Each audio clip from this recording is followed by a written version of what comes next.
What should be the primary emphasis of a theological education? How should the student of theology approach such a transcendent topic? William Swan Plumer answers both questions with eloquence and wisdom in the two inaugural addresses contained in this booklet. Christ All in All, his 1854 inaugural address at Western Theological Seminary in Allegheny, Pennsylvania, and The Right Temper for a Theologian, his 1867 inaugural address at Columbia Theological Seminary in Columbia, South Carolina. These discourses display Plumer's Christ-centered and experiential piety that impacted generations of God's people during his own lifetime and continues to be needed by Jesus' church today. Though he has fallen out of general knowledge, William Swan Plumer was one of the most prolific authors of the 19th century American Presbyterian Church.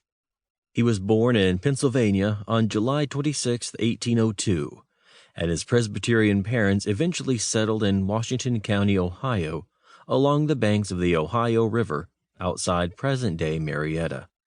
Though Plumer grew up hearing the gospel from his earliest days, it was not until he was 17 that the Lord converted him.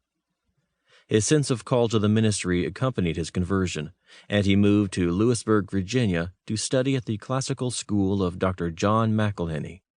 In 1822, he began attending Washington College in Lexington, Virginia, and he enrolled at Princeton Theological Seminary 3 years later.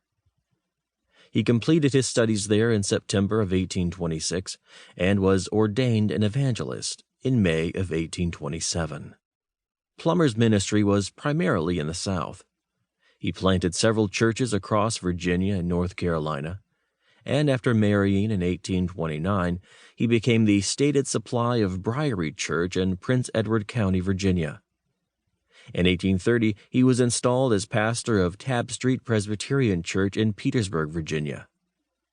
In 1834, Plumer moved to First Presbyterian Church in Richmond, Virginia, where he labored until 1846. During this pastorate, he cemented his reputation as a preacher, presbyter, and theologian. He was present as a commissioner at the 1837 General Assembly that abrogated the plan of union between Congregationalists and Presbyterians and split the old school and the new school. Though only 34 years old, he was one of the primary advocates for abrogation.